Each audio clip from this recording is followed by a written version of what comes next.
Salut les amis et bienvenue encore une fois sur notre chaîne. C'est Dr Antoine Nyonge, votre coach en entrepreneuriat, recherche et conseil. Et dans cette vidéo, je vais vous présenter une autre méthode de classification qu'on appelle analyse discriminante linéaire ou en anglais linear discriminant analysis. Et souvenez-vous, dans la rubrique de classification, nous avons vu plusieurs méthodes. Nous avons vu déjà la régression logistique qui est utilisée lorsque vous avez une variable binaire ou dichotomique.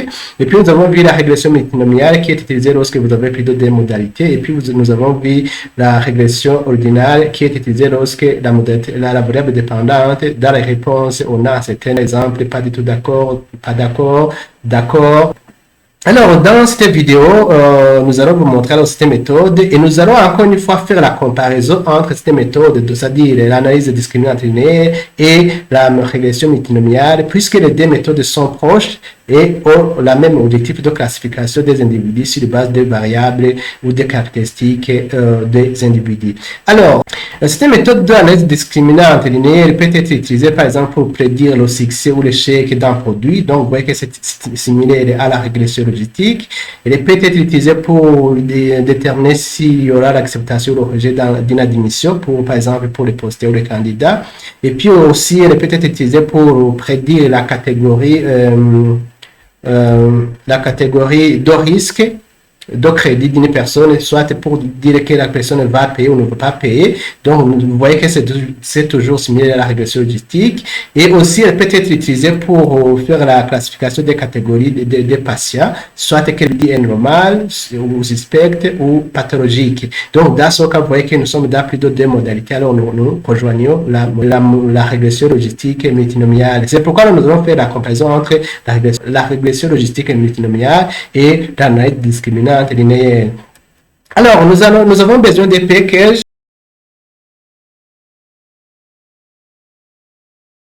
surtout pour faire certaines visualisations. Et voilà le package qu'on a besoin, notamment ce package. Nous avons besoin aussi de ça, de masse et de votre tour et aussi de pistes. Ça, ce package-là aussi, je vois apparemment, je ne sais pas installer, mais ça ne fait rien pour la conduite de mes tests. C'était juste pour la visualisation. Alors, nous allons utiliser la base de données Iris. Donc, nous allons classer les frères selon les caractéristiques. Et comme vous le voyez ici, quand vous regardez, quand on a fait la structure avec cette fonction STL, vous voyez que nous avons 150 observations avec 5 variables. Alors, qu'est-ce qu'on va faire? Cette commande ne sera pas réalisée puisqu'il y a une librairie que je n'ai pas encore installée. Alors, aussi, alors nous allons faire la répartition de nos données. Nous allons séparer nos données en données d'entraînement et en données de validation.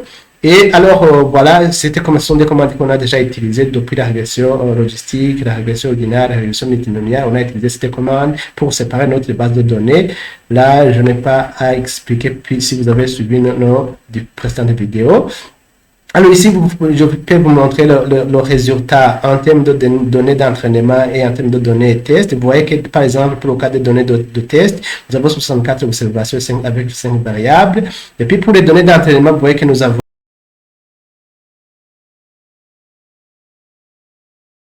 justement 86 observations avec les 5 variables. Et puis, alors maintenant, ce qui reste, c'est de réaliser notre modèle de l'analyse discriminante linéaire. Donc voilà, ici, j'exécute, voilà, c'est cette commande-là. Et puis, alors, vous allez, ici, j'exécute la même étape pour voir le résultat du modèle. Et si vous regardez bien ici, vous voyez qu'en termes de probabilité, nous avons ici, par exemple, 38% pour Setosa, 31% pour Vesicola, et puis Virginica, nous avons 30%. Ça, c'est pour les probabilités des données sur les données d'entraînement. Et puis, autre chose, ça, c'est ce sont les séparations qui ont été réalisées. Voilà, avec la première fonction de discrimination, nous avons 99%, et ici, vous voyez que nous avons presque 0,6%. Et puis, au niveau des coefficients, voilà, nous avons les différents coefficients ici. Et puis, autre chose qu'on peut dire, voilà, on peut accéder à certains attributs de son modèle. Par exemple, pour le cas de Prior, il y a beaucoup d'attributs, tout ce qui est min, tout ce qui est scaring, tout ce qui est lab, etc. Tout ce qui est classe, vous voyez, on peut accéder à beaucoup d'attributs si vous voyez. Si vous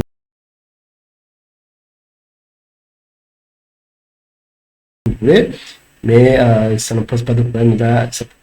L'important, c'est de voir comment on fait la prédiction. Ici, après avoir réalisé notre modèle, nous pouvons faire justement des plots, des figures de visualisation. Faisons alors la visualisation des classes. Voilà, avec cette commande. Voilà comment les classes sont séparées. Voilà, groupe Setosa, groupe Vescolor et groupe Virginica. Voilà, c'est cette commande qui nous permet de voir la séparation. Voilà, quand j'agrandis, voilà. Et puis, je peux aussi faire une autre visualisation. Voilà, ça c'est une autre visualisation qui nous permet de voir comment le classement a été effectué. Donc, vous voyez que ici, vous voyez au niveau de classification, vous voyez par exemple ça qu'il y a une nette différence. Ici, vous voyez qu'il y a des éléments entre entre ces catégories qui entrent ici. Vous voyez que ici, vous voyez pas que c'est en rouge, alors que ça ne peut pas être en rouge, par exemple. Ici, vous voyez aussi ici qu'il y a des éléments qui entrent dedans. Mais ici, vous voyez qu'il n'y a pas vraiment au niveau de la classification de cette espèce, vous voyez qu'il n'y a pas d'autres éléments. Donc, vous voyez qu'il y a une nette différence entre cette partie et ça. Donc, voilà, c'était juste pour visualiser. On peut aussi faire une autre visualisation avec ça. Voyons. Aussi, c'est toujours la même observation. Vous voyez qu'il y a une autre, justement, ici, vous voyez qu'il y a toujours une nette différence entre ces espèces. Regardez ici, en termes de séparation, vous voyez que quand même, ici, il y a une nette différence au niveau de la séparation. Mais ici, vous voyez qu'il y a quand même des problèmes. Vous voyez que ça, par exemple, ça, c'est en rouge, il y a ça en rouge, etc. Ça veut dire ce sont des erreurs au niveau des classements. Alors, après avoir réalisé notre modèle, nous allons faire la matrice de confusion comme on a fait et analyser la degré de précision. Alors, si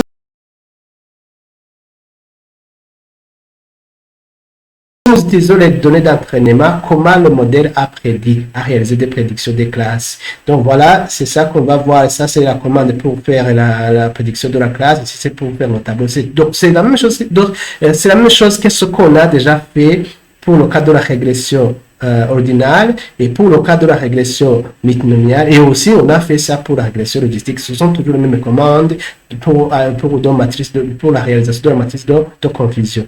Donc voilà, c'est ça que je vais exécuter pour voir comment le placement a été réalisé. Je vais essayer d'agrandir. Je fasse ici pour que ça soit lisible. Ici, je vais effacer, alors je vais visualiser ici. Donc, vous voyez, les amis, au niveau des données actuelles, vous voyez ici, nous avons ici predicted, nous avons ici 33, donc justement au niveau de la predicted, vous voyez que nous avons 33, c'est tout ça. Ici, nous avons Vescolor. Vous voyez que nous avons 26, mais vous voyez qu'il y a une qui a été mal classée ici. Nous avons Virginica qui ici en bas, vous avez que c'est 25. Non, les éléments de bonne classification, ce sont normalement les éléments de diagonale, c'est 33, 26 et 25. Donc vous regardez Virginica 25, mais vous voyez qu'il y a un qui a été classé en Vescolor. Donc c'est probablement ce que vous avez vu en rouge. Quand j'ai visualisé, ce sont les éléments de mauvaise classification. Alors, ça c'est la matrice de confusion, mais nous calculons alors le degré de précision.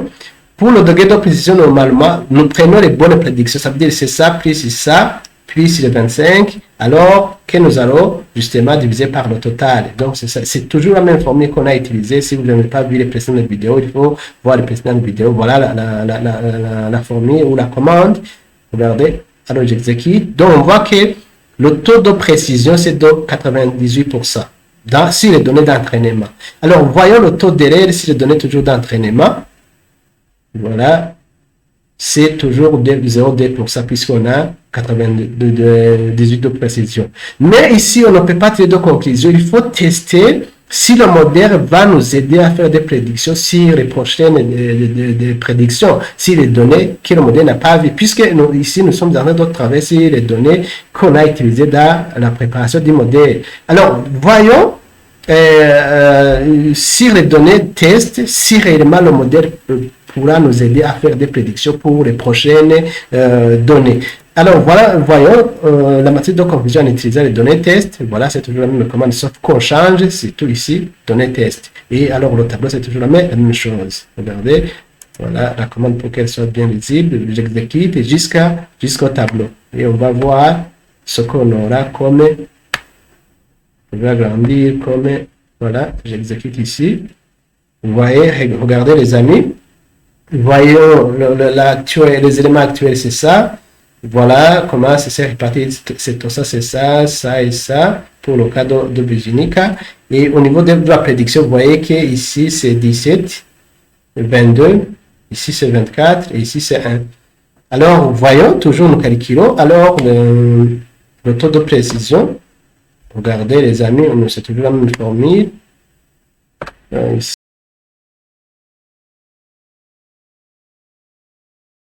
Ici, pardon. C'est ça, c'est la formule que je vais exécuter, c'est ça. Vous voyez que le taux de précision, c'est de 98%.